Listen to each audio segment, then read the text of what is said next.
emergency for the first time in America. This is Jim, and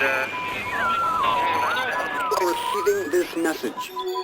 We are Ken Jennings and John Roderick. We speak to you from our present, which we can only assume is your distant past, the turbulent time that was the early 21st century. Fearing the great cataclysm that will surely befall our civilization, we began this monumental reference of strange and obscure human knowledge. These recordings represent our attempt to compile and preserve wonders and esoterica that would otherwise be lost. So whether you're listening from an advanced civilization or have just reinvented the technology to decrypt our transmissions, this is our legacy to you. This is our time capsule. This is the Omnibus.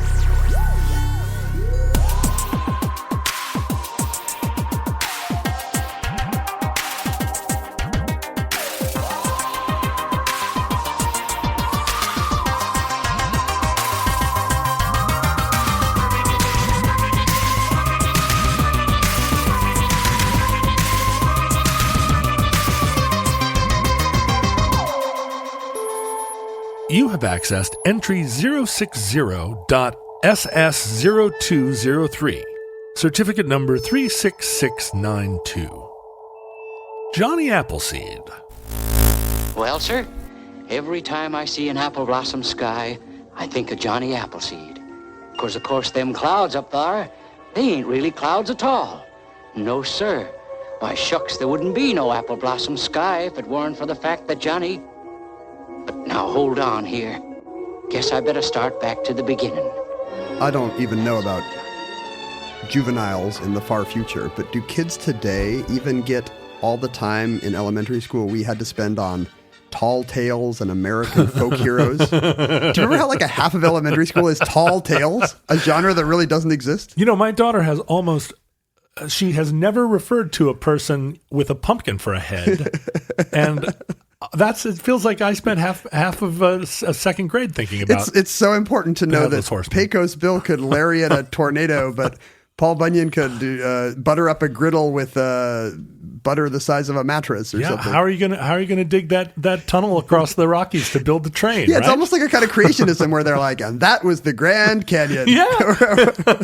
It's just intelligent design, but it's a giant lumberjack is our god. Well, it's like Kipling, Just So stories, except taken out of the Raj and turned into this American sort of dam builder. Yeah, I mean, there's certainly a tradition going back ages of these kind of bigger than life, Rabelais's Gargantua and Pantagruel, and so you want to have that on the frontier. What did you say?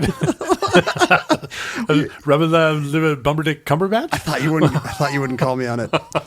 No, Rabelais's Gargantua and Pantagruel is a satire about these, big lusty giants doing big lusty giant things. And I guess Greek mythology is the same way. And that's how we got the island of Rhodes or whatever. Right. That's how all those stories end the same way. And that's where the Straits of Mackinac come from. Oh, good. I was wondering how the elephant got its spots. But, there's only one of these folk heroes. Do you have a favorite, by the way? Your favorite American folk hero? Oh, wow. Babe the Blue Ox. You like the sidekicks. was always, you've driven down through Oregon and seen Paul Bunyan and Babe the Blue Ox, the giant statues of them, yes. Right? And if people, if these survive in the upper Midwest. I'm sure it'll be the only thing that survives. Well, I mean, every tiny Dakota and Minnesota town has these too, I think. Right, yeah. Or so the Coen brothers have led me to believe. We should do an omnibus on all the weird Paul Bunyan statues? Yeah, right. Okay, we'll save it. But yeah, let's see. What were my favorite? I mean, the Headless Horseman did scare the dickens out of me. I think there are so many. Who's the guy that sat under the tree and woke up 50 years later? Yeah, Rip Van Winkle. That's another Washington Irving. You're just an Irving head. Well, that's the thing. I do like Washington Irving. I kind of like John Henry, Mm-hmm. not just because he's African American, although it does make me seem super woke that I like John Henry better than always did, better even than as the a white kid. ones. Yeah. Oh yeah, sure. You could just sense there's something authentic about him, but because he beat a machine. Like in our age of growing automation and good American kids getting their butts kicked on Jeopardy by computers and whatnot. You got to admire John Henry just going to his grave trying to humiliate a steam drill that's a little newer than him. Well, and the fact that these American foundation legends, a lot of them are 19th century, so they feel a lot closer than the Headless Horseman could be something from it could be Dutch or whatever. From 1400, but John Henry. I think we should do Paul Bunyan and get to the fact that some of these are surprisingly recent. Like some of them are kind of like slick magazine inventions. Right. Well, it's just like Santa Claus, or just like our Santa. Yeah, exactly. Our Santa Claus evolved from Santa Claus. Very, very 20th century. Yeah. But, if you go to the State of Washington website, there's only one American folk hero who gets his own page. On the State of Washington website? Even though he died, decades before Washington was a state. And that's Johnny Appleseed. Now, Johnny Appleseed was a real person, whereas Paul Bunyan was not. Right. Apparently, a lot of these have real life antecedents. Like Casey Jones, I think, is based on a real train guy, although there's some discussion as to who. And I've heard that about John Henry as well. Like these stories really started with one of these three guys named John. Yeah. Maybe this is all people writing dissertations after the fact and they're getting it wrong. But Johnny Appleseed is very much somebody that in his time, contemporaries would have thought of as a fun, legendary folk hero if they ran across him. Was there a Dinah? Oh, someone's in the kitchen with Dinah? Yeah. Was there a real Dinah? Was there a Susanna? Wow, yeah. Like in song, right? I think some of those folk songs are they're as ingrained in me as anything. I could sing those songs. Like you could hand me a banjo right now and I'd be able to play them. Today there's interviews and you'll hear the band being like, yeah, Sharona actually was a real Sharona. And I think that's true. She now sells real estate in Reseda, California or something. And the plain white tees, it is. You can't beat it. And then the plain white tees there was a real Delilah and she was annoyed when they wrote the song. So like if the present is any guide, or when I say the present, I mean the early 1980s when the Knack recorded my Sharona. I mean, my song Nora is really about a girl named Ellen. You changed the name. Yeah, because Ellen doesn't have, a song that ends a name that ends with a vowel, right? Like Susanna. I thought you were just being Dinah. protective of her privacy, but you're just negging her name. Ellen, it's like Ellen. It's too whiny. Nora, that gives you something to perch on. You should write a song called Ellen, but it's about the daytime talk show that you love. Yeah. You never miss Ellen. You can write another one called The People's Court. Wapner. So did Johnny Appleseed, like for future apple trees listening to the program, sentient apple trees this guy's your god. This guy is your, like they have scripture probably about this robed guy wandering around. First there was one apple tree and then lo, Johnny Appleseed. But Washington celebrates him because we're an apple producing state, or did he actually come here or come from here? No, like Johnny Appleseed did spread apple trees all over. I thought you were going to say syphilis. He did spread syphilis. No, actually, he was very chaste. We will see. Good. Oh, good. Isn't that a relief to you? Whew, thank goodness. He was only spreading one kind of seed. We don't have to cancel Johnny Appleseed.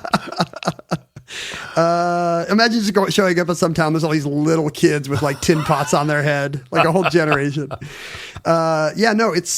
He did spread apple trees throughout the Northwest, but it was the Northwest of the time, which is Indiana. Yeah, Ohio, Pennsylvania, right. Western Pennsylvania. Right. That's the frontier in because he's very early. Interestingly, Johnny Appleseed's. We don't know a lot. His early history is very sketchy. John Chapman, the man who would be Johnny Appleseed.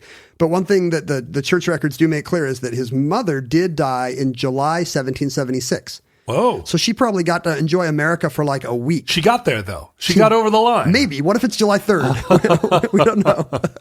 Well, she was still probably laying in state on somebody's coffee table. That's true. But she was also probably ailing of whooping cough for most of the week that America existed. And maybe word wouldn't even have got to Wilkes Barre or wherever she was living. So was Johnny contemporaries with Daniel Boone, or was Daniel Boone even later?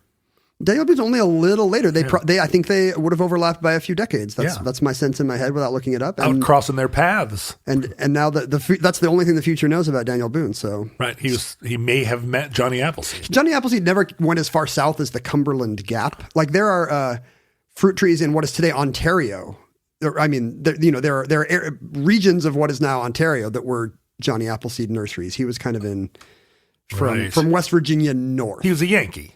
Yeah, almost before that was a distinction, but yeah, he never went south of kind of western West Virginia. But you're right, Illinois, Indiana, southern Ontario. There. What's your impression of him from just kind of vague 20th century out there in the ether Johnny Appleseed mythos? Let's see.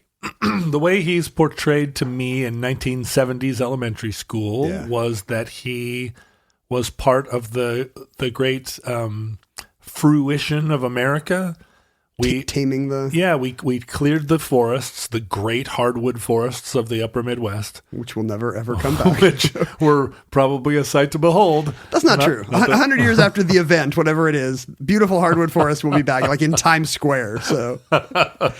My mom grew up in Ohio, and she talks about the last vestiges of those great hardwood forests that were just, I think, then still in small pockets that were being cleared. But she talks about them with this sort of reverent awe.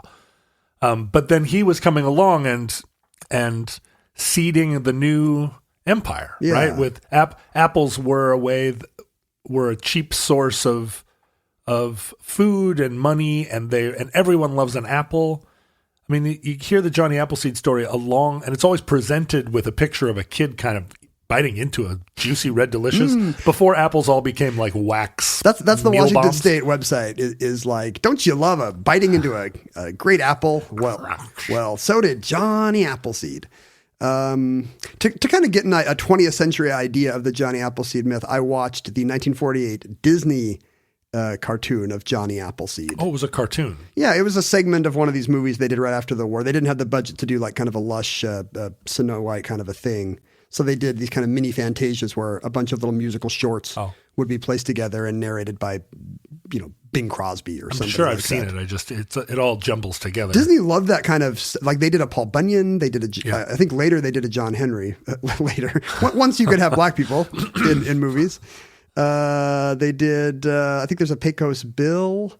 I'm picturing Johnny Appleseed as a gangly kind of storky Bob Cratchity kind of. Ichabod Crane. So is that how they depict him? Yeah, he's in the Disney version. It's very much foregrounded that he's a nerd. He sees all the wagon. He lives in Pittsburgh town. He's a nurseryman, which I think was true. He had some training in orchardry, or is that a word? Orchardry? Sure. Working, singing, carefree, and gay. That's how Johnny spent all his day, says the narrator. It's one of these things with a lot of whistling.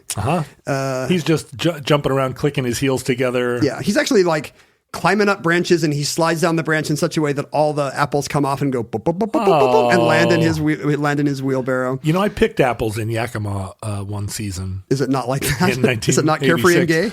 No, what I discovered was that picking apples is a skill. This is one of those instances where I got some real insight into migrant farm labor. Yeah. Because I was out in the field, and my coworkers and friends were all migrant laborers who came through, picked a orchard, and then moved on to the next orchard. And then when apple season was done, they moved on somewhere else where there was more harvesting to do. But you were just a dilettante? Is there always some local white guy finding himself? Yeah. And they're like, oh, Dios mío. I was 17 and needed a job. Yeah. And, it was like, hey, mister, can I have a job? And he was like, yeah, you get paid by the bushel. Go knock yourself out.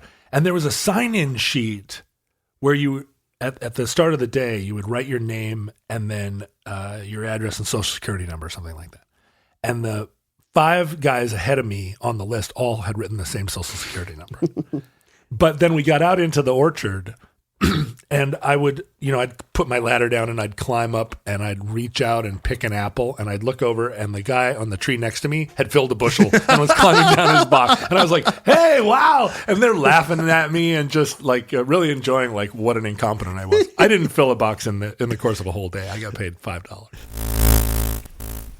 Ken, what do you do about Caitlin and Dylan on the internet? Do you just let them have unfettered access to the web? When they were littler, that was not a problem. It was cute that they were on Club Penguin or Webkins all the time. Right. And now I literally spend 90% of my waking hours thinking, what are my children getting up to online? And you've talked about trying to limit their access, and then you find that Dylan's got some burner phone under his bed, and he's in there This literally happened. Like with both my kids, I've had issues where we thought we had smart rules about screens and devices, and nature finds a way.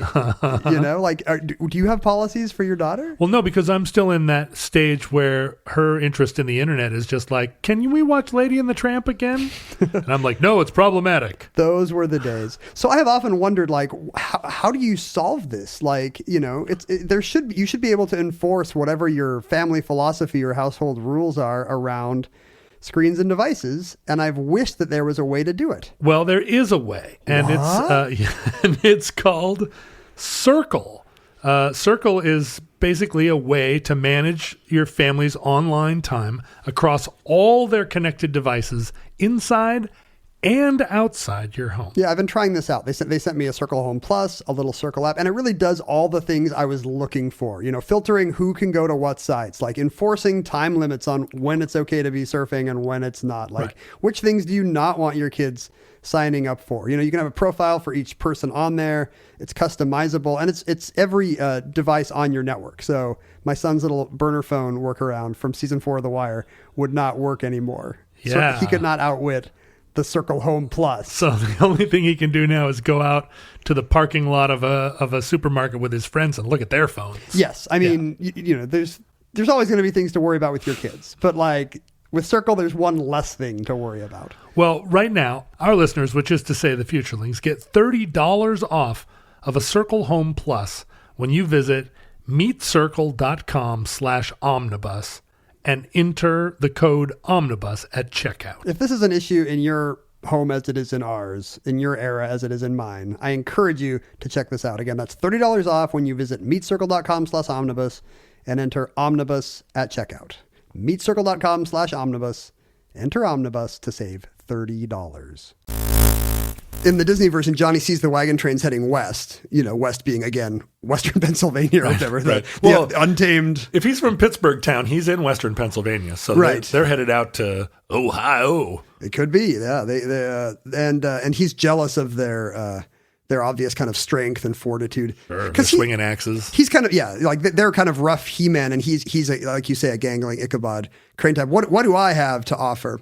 And he's in the cartoon, he's very religious. He's singing a song about the sun and the rain and the Appleseed and how God has blessed his apples. And in the cartoon at the time, is his religion portrayed as a virtue, or is it portrayed as a thing that increases his nerdliness? No, it's absolutely unquestioned virtue. I mean, maybe he's a little squeaky clean. He literally leaves Pittsburgh town holding nothing but a Bible and a bag of Appleseed and a tin pot on his head. See, that's the great thing about culture, American culture from the 50s that we watched in the 70s, which was that this guy's got a Bible. He's awesome. It was super unquestioning about like, well, Christianity at least. Everything else is going to hell. But the funny thing is, like even in the 1780s or whenever this would have, I guess later, 1790s, 1800s, the reality would have been a lot more complicated. Johnny Appleseed did carry a Bible. John Chapman did carry a Bible, but not because he was some just kind of vaguely religious, benevolent guy. He was a proselytizer. Devout, proselytizing Swedenborgian. Whoa, so the apples were just a cover story? No, I mean, that was his day job. Oh, I see. What is a Swedenborgian? Do you know the work of Swedenborg? 18th century Swedish mystic Emanuel Swedenborg? No, I'm kind of ashamed at this gap in my knowledge. I kind of I had to look it up. I kind of lumped it in with theosophy and all these kind of later quasi-occult things. Yeah. And it turned out later there was quite a bit of overlap. But he was just a Lutheran mystic who started having visions where he would go to heaven and go to hell and like go to Jupiter and Saturn and chat with everybody there. I've had all those visions. Yeah. I didn't start a religion. But he was, maybe I did. But he was living in Uppsala or something, so he did right. not have the chemical aids that you might have had. Like he's coming by this honestly. I don't think of Lutheranism as being a religion that has a lot of mystical that spawns tradition. mystics. And this leads to some conflict because Swedenborg's ideas were very odd by the kind of strict Scandinavian standards of his upbringing. Like he goes to hell and there's not a lot of torment. There's people just doing the same kind of debauchery they were doing here. And So obviously that sounds pretty good, right? Where's the catch? So a lot of critiques of Swedenborg are trying to dissuade converts from joining, because it was not unlike Adventism or the Mormon movement, or these kind of new branches of Christianity that are popping up and scaring the Protestants. Right. They have some. They used to have a monopoly, and now there are some other alternatives that yeah, are appealing, right? And often led by more recent charismatic figures, your Mary Baker Eddy, your Joseph Smith, your Emanuel Swedenborg. And it's true that to this day, Swedenborgians kind of revere him as some kind of prophetic, revelatory figure. Wait. There are still Swedenborgians? Yeah. It was called the New Church. Because in their mind, this is one of the weirder and, to Protestantize, more heretical things about them, is that the Last Judgment has already happened. There have been a few. Like the Last Judgment comes in, like in stages. It's like a, I see. It's like, I don't know. It's like a cascading sports playoff or something. Like the Great Flood. That was the final judgment for those guys. Oh, it's a Final Four situation. And now here we are. Right. It's like your era has its own thing, and in Swedenborg's mind, the final judgment had happened in 1757. Well, and what happened in 1757? The final judgment. I see. But was there nothing outwardly? Oh, his mystical visions have told him that 1757 was the last judgment, and now there's a new dawn for Christianity that needs a leader like him. So it was just an administrative last judgment. Yeah, it's more like a fiscal year. Somebody stamped a piece of paper and put it in a file, and it was like, well, it's done. Yeah, the Great Flood happens, and God is given a sheet of accounting, and the books balance, and he's like, all right, here we go. It's fiscal judgment 3. Wow. Okay, I'm more and more convinced by this. Are you converted? Lutheran mystic. We didn't even need Johnny Appleseed. There's a lot more. There's a lot more I need to know. So Protestants, one weird trick. Protestants hate him. Right. They would have the differences would seem very small to anyone who's not super religious. He thinks that you have to do good things to save your soul. And to a Lutheran, it would be like, no. That's not Lutheranism. That's very Catholic. That's the whole reason Lutheranism came around. Right. And his version of the Trinity apparently splits hairs in a wrong way. Like, instead of thinking that God is a triune, 3-in-1 thing, that the God, Son, and Father, Son, and Holy Ghost are actually just divine manifestations of the same one thing. Right. And to you and I, that might sound the same. Yeah. But if you're a sufficiently doctrinarian Protestant, you would recognize Swedenborg's heresy as modalism. Right. A real bugaboo for you. No. I don't follow that whole modalist trip. Those modalists have nothing to say to me. And the fact that people were having fun in hell, of course, was a problem, because they referred that as Mohammedan, like it was too Muslim. Oh, you get too many wives in hell. Yeah, to have versions of heaven and hell that are just like earth, but like the good are still being good and the bad are still being bad. That's, Christianity is very vague about the afterlife, and we like it like that. Yeah, well, it's vague about how the good receive their reward in heaven. It's pretty specific about how the bad receive their reward. Even hell is kind of the same few tropes. If you actually read the Bible, we looked at that Hieronymus Bosch painting in a different entry, and it was very Baroque and complicated. But that was all his imagination. Yeah, like the Bible is just like, there's a lake and it's on fire, and people are supposedly, you're going to be like, ooh, wow, well, I don't want to be in the place that has the lake that's on fire. I like lakes that aren't on fire. Is it Ohio in the 70s? Is that hell? It's Cleveland. Anyway, so John Chapman would actually, we picture him scattering his seed by the side of the road, but really he's showing up in town, giving sermons, and, getting up on a stump and waving his Swedenborgian flyers around and handing out literature. And do you get an apple tree if you listen to his sermon? The apple trees were to pay the rent. So he's not just scattering seed by the roadside like in the popular imagination. He would actually, he was smarter than that. He would actually create fenced-in nurseries where he would plant the apple seed that he had brought from back east. And, although he was, in the Disney movie, he's surrounded by woodland creatures because he's a 40s Disney character. Right. Like the squirrels all love him, and the skunks don't spray on him, and the birds, little bluebirds, tweet around his head. Brer Rabbit is there. And in the movie, like it's really pointed out that he's some early eco guy, the first to come without a knife, without a gun, This all rhymes, of course. Right. Nice. This being Disney in the 40s. And in real life, that's true that the Swedenborgian belief does say that all life is sacred. So it's not just he's a pacifist. He wouldn't clear an acre. He was vegetarian. I know that. I think he was against, other settlers, of course, were clearing the land. So there was plenty of places where he could say, hey, buddy, He can be the Lorax and sit on a stump and not have the sap on his hands. But there's lots of stories like this about, from contemporaries, so they might have some weight, about him seeing mosquitoes buzzing around his campfire and getting fried, like by, turn of the century bug zapper, basically. Right. And he feels so bad about this, he douses his campfire and goes to sleep cold. He's like a Janist of the frontier. I see people like this on Twitter all the time. You feel like he's thanks. Is he an SJW? A social Johnny Wanderer? So, but these stories may be true. And the thing that he would not do because of his Swedenborgian beliefs about the sacredness of life is he would not graft an apple tree. Oh. Because that would be some kind of Frankensteinian thing that would require the death of a branch, or the death of the tree he took the branch from, I guess. Whoa.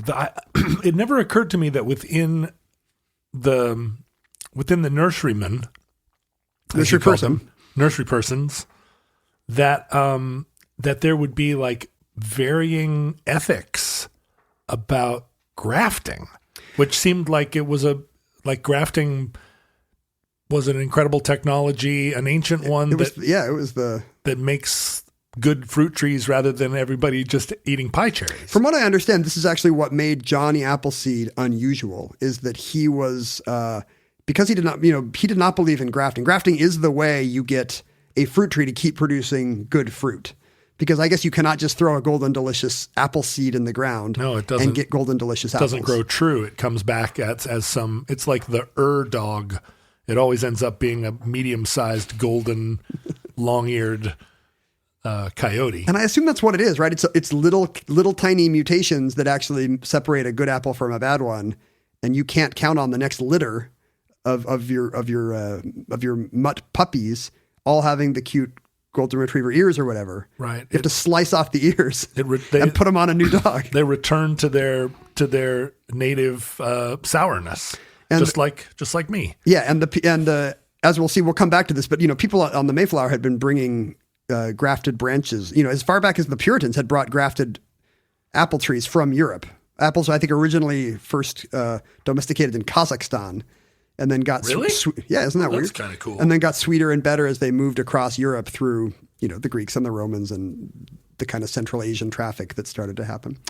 But he would not do it. He would not. He would not do it because it was an abomination before God. That's right. The incredible thing. That's dedication, And at the end of the Disney movie, they talk about how he had 100,000 square miles of apple trees. And that actually is more or less the extent of his reach. Obviously that's not one huge apple orchard the size of, 100,000 square miles. That's huge. That's got to be a U.S. state. But that was the range that he traveled over his long life, and he was, I think, like we see in the stories, just an itinerant figure that would show up with a tin pot on his head. He would use his cooking pot as a hat to keep the rain out of his eyes. And he would wear kind of burlap coffee sacks, essentially the jute underwear of his day. A pot on the head is not as comfortable as it sounds. I don't even think it sounds comfortable. That's right. It's less comfortable than that. It doesn't have any kind of eye shade or anything. Big handle. Put the handle out front, but it's a pot is circular and your head is oval shaped. That's exactly right. Yeah. Do you think he had a weird oval-shaped pot the size of his head, like the way people of that time would have death masks made? Maybe he had a Charlie Brown head, although that would look really weird on an Ichabod Crane body. Exactly. Maybe he had a pumpkin for a head, like the other Washington Irving characters of the time. The thing we don't say about Johnny Appleseed is that he was actually, despite the idea I may have given to you of him as kind of a vow of poverty kind of guy, is he was a very canny traveler. The laws at the time said that if you plant 50 trees, that's a homestead. Whoa. He's gaming the Homestead Act? He is working the system. So he will very cleverly fence off a nursery, plant 50 apple trees, and that's now his orchard, and he can sell it to some local guy and then leave with the money. At the time of his death, he was a land baron. He still owned 1,200 acres that he had not turned over. Boom. So he was flipping houses basically, but apple tree version. Come on. What a savvy guy. You forget that a lot of the great sort of Protestant, the pious Protestants of Northeastern America were also super capitalists, right? The Puritans were all very business oriented. And this seems like a little sneaky, but also like really savvy. I assume they brought it with them, because part of the... They're from that part of England, right? The southeast where I wasn't going to be racist about it, but okay.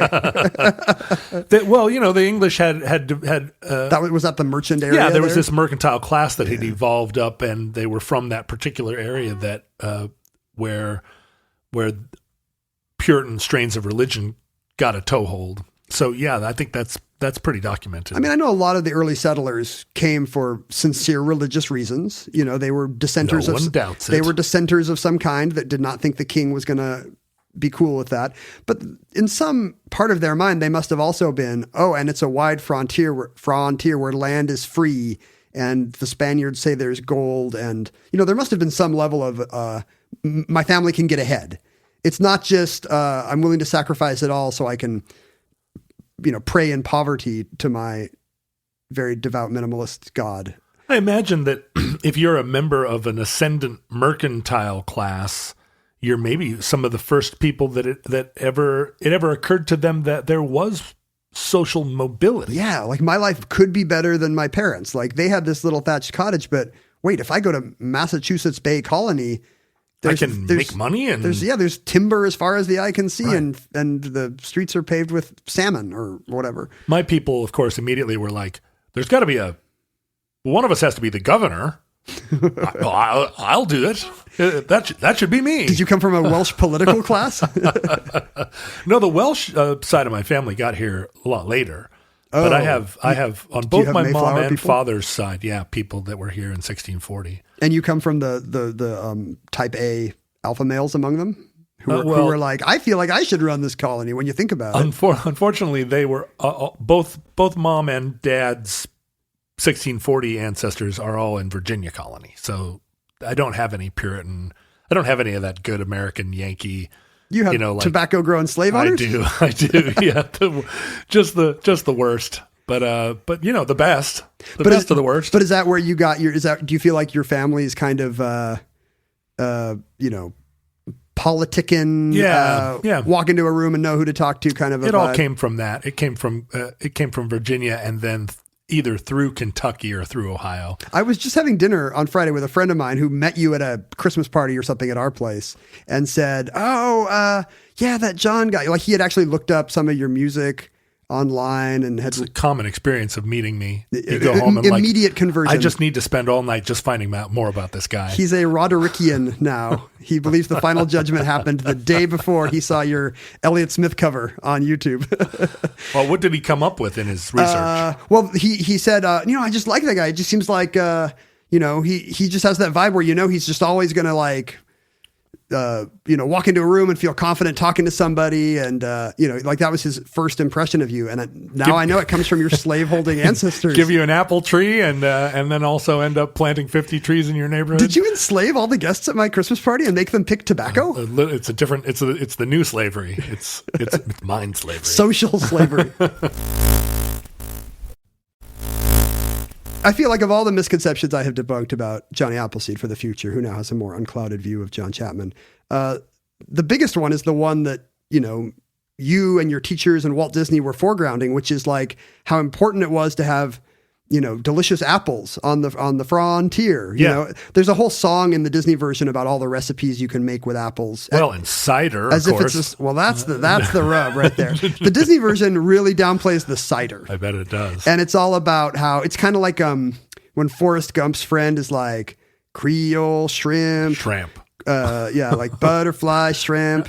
Like it's like that, but they're doing it with, the narrator's like apple pickles, apple tarts, apple dumplings. I can name every kind fritters. of nut. Like exactly. apple nut, beetle nut. So the narrator is really sold on this idea that all the pioneers would have died if they hadn't just had jars and jars full of apple butter and apple pickles. Things that may or may not exist. Apple pickles? I'm not even sure. Apples do keep in the root cellar for a while. It is a fruit you can eat all winter. Yeah. The recipes will fill your hat. That's what our folksy Disney narrator says. or tin pot, I guess. But in reality, Johnny Appleseed's apples were not delicious, edible apples. They're crab apples. They're awful apples because he's using seed. Right. He's not using delicious grafted trees from his Wilkes Barre nurseries. He's just throwing seeds by the side of the road. This is great. So all the trees are just growing what they would have called spitters at the time. Right. I assume because you take a bite and you're like, that apple sucks. I'm not making delicious dumplings out of this. But those are great cider apples. They are cider apples. This was the most profitable use of apples. Right up until Prohibition, almost every apple grown in America. I mean, the vast majority of apples grown in America did not turn into a lunchtime snack or a delicious pie. They went into to drink. So Johnny Appleseed was basically the weed dealer of the early 19th century. That's exactly right. Do you think he had a pet iguana in his tin pot? I swear to you, he made you sit and watch Faces of Death with him on VHS. He literally was delivering to the people what they wanted, which was hard cider. Right. Back then when we've talked about this before, in cultures where water is not super potable, you need a mildly alcoholic drink, and it's beer or cider. Right. I think to this day, judging by my experience at Major League Baseball games, in most states, beer and cider are regulated the same way. They're kind of the slightly less alcoholic but socially acceptable thing that a guy with a thing around his neck can just toss you. Cider is in that weird space between beer and wine where it depends on kind of where you are. In some situations, it feels slightly more sophisticated than beer, and in some situations, it feels even less sophisticated than beer. What's the proof situation? Is it about as is it a very mild? I think you can make it. You can vary the proof, but yeah, I think it functions as again right between beer and wine. You can make really hard cider that is like moonshine.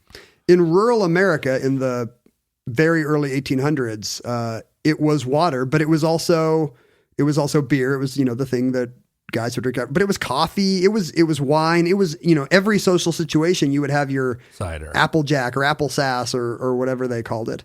And that was true until Prohibition. And so so Johnny Appleseed was supplying the West with cheap alcohol, despite his kind of prim religious beliefs. And you can see why Disney does not really foreground this in their version. Well, what's hilarious is that, as you absolutely have to expect, right now there's an incredible resurgence in the craft brew culture. Does this include craft cider? Of craft cider. And specifically, there are a lot of varieties of cider apple that have been lost to time because these aren't varieties that are intentionally cultivated anymore. I wonder if it's a effective prohibition. All the places in rural America where these kinds of cider apples used to be big business, or suddenly you got to plant something else. That's a great or a great suggestion, but also I think that it's just part of the industrialization. Where if you get one cider apple if you're making cider and you find one that grows well, why do you need 10 others? It's the same reason why tomatoes taste like nothing now. So there's a whole subculture of people who drive around out in the sticks looking for old homesteads and burned down farms that are covered over with vines, and they go bushwhacking back in there and find these old cider apple trees that were planted in the 1800s. I love this. This is like the boysenberry entry. And they take cuttings of them, and there's this whole market now of like lost to time cider apple varietals that I think are varieties that are all Johnny Appleseed adjacent. I have a friend who's decided that his ticket out of working as a sommelier in a wine bar where he feels like he's put on his white shirt and black apron one too many times. He's driving around Washington now looking for cider apples to make his own label of like super vintage weird cider. And I'm like, how many like kegs of cider do you need to make more money than as a sommelier? I think it's a lot. I think it's more than a trunk. It's not a basement operation, right? Well, I don't think, but he's in it in the same way that craft brewing people are in it, where at least right now he's just trying to make enough for himself and his friends. But it's really about finding the apple varieties for him. That's the mystery, the treasure hunt part. Yeah. It's like 20 or 30 years ago, this would have been college students wanting to go through your attic, hoping they'll find like wax cylinders of Blind Lemon Jefferson or something, right? Mm-hmm. Except now the guys have longer beards than you. The city folks now have longer beards than you. That's right. You're out there. You've got your stand up from your satellite TV and come answer the door, and there's a guy there in a straw hat with a donkey. You're the one with a Trump baseball cap and a Dr. Pepper. When you mention these Latter-day trees, there is at least one tree left that, by all accounts, is a Johnny Appleseed tree. It's in Nova, Ohio, not too far from like Akron in northern Ohio. Wait, there's only one tree that its provenance can be traced back to Johnny Appleseed? That's what the story is, and I'm a little skeptical because you millions of trees. It's the whole story, right? But it was like 170 odd years ago or more. I guess more, more. So this one just happened to be planted above an aquifer. And so it has like a better water supply than all his other trees. And it was never cleared through his, and maybe this is, the local postcard and curiosity shop industry propping this up. Did George Washington sleep under it? Johnny Appleseed slept here. But in local lore, you can still go to Nova, Ohio and see Johnny Appleseed's last tree. And it's very gnarled, but I think it still gives fruit. Wow. But that is not his only legacy. I was reading Michael Pollan on this, kind of a beloved food author of our time. Michael Palin? Yeah, from Monty Python. Yeah. No. It's a different guy. Michael Pollan. And I guess in this case, he's talking about fruit propagation. So Pollan is a perfect name. A-N? Okay. Do you have an allergy to him? We were so close. I do. I'm allergic to this whole topic. He is probably our foremost food writer. You don't know this guy. Michael Pollan, no. Yeah, okay. He wrote about Johnny Appleseed in one of his more botanical books. And his take is that Johnny Appleseed kind of created the modern age of apples, because even though, everybody else from Europe was trying to graft on these varietals that had done great in Devonshire or whatever, or, You say that with such contempt. I don't know, Provence. I'm just trying to think of a very random European place that might have orchards. Yeah. But when they brought them to the New World with its whatever tougher, harder climb, these varieties all did terribly. So America was doing a lousy job at producing delicious European apples. Oh. And so grafting was not working. So by creating, just on the basis of his weird theological convictions, Johnny Appleseed used seeds instead. And because of that, his fruit did not remain consistent. He would plant his seeds, and if he threw 10 seeds, he would get 10 different kinds of apples. And over time, as those apples propagated, you started to see the rise of varietals that were delicious and would survive America. So his apples adapted to the New World in a way that none of these old world nurserymen and women were able to do. So by accident of religion, the great gift that Swedenborg's Visions of Heaven and Hell gave us, I guess, was America started to get its own decent apples. And that includes the Golden Delicious and, all these kind of 20th century apples that are out of style now that we can have Honeycrisps and Fujis. But it says right in Leviticus, the people shall not sow their shall not sow their fields with mingled seed. It says right there. It's so we can all agree that Johnny Appleseed is in hell. But it's not such a bad hell. But as Swedenborg told us, he's having a good time. And that concludes Johnny Appleseed, entry 060.SS0203, certificate number 36692 in the omnibus. Futurelings in the I'd say fairly likely event that you are some kind of flowering fruit tree that has become political. Plant life will survive us for sure, right? They always show ruined cities with moss growing all over the Statue of Liberty. And I think partly it is that plants don't get their feelings hurt. That's what's going to kill us. I think that one mean tweet. I think that humans have revealed that oversensitivity will be the thing that kill us, right? I mean, if you think about, it's the one thing that we all share now. Does that mean that all our vegetable listeners do not have social media, or does that mean they thrive on it in a way we could not because they just take the mean tweets and spit them right back out? Well, no, when you think about it, the research that shows that if you cut a tree, that other trees in the forest sense the death of the tree and mourn it. Well, that seems like an episode of the Omnibus in the making. Trees that say ouch. But maybe plants all have an even more sophisticated social media apparatus where their roots are all intermingled. Sure. They're all, and they're the ones that are from seed. They're the ones that are grafted. They're the ones that are invasive. It's just like our world. As you know, in the spring when all the flowers bloom, it's nothing. The roots are saying nothing but feeling cute right now. Might delete later. It's just a month of that. And later on, it's just everybody's. There are just a bunch of boomer tweets at the end where they're like, "Oh, my fruit is all gone. I'm just a gnarled stump." Well, imagining you, futurelings, is one of our favorite things to do. And we would like to encourage you to imagine us in greater detail by actually... Imagine me and you. I do. I think about us every night.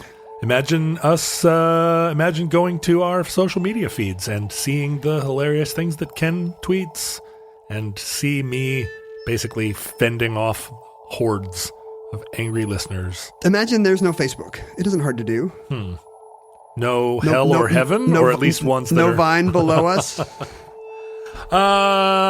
He's at Ken Jennings. I'm at John Roderick on everything.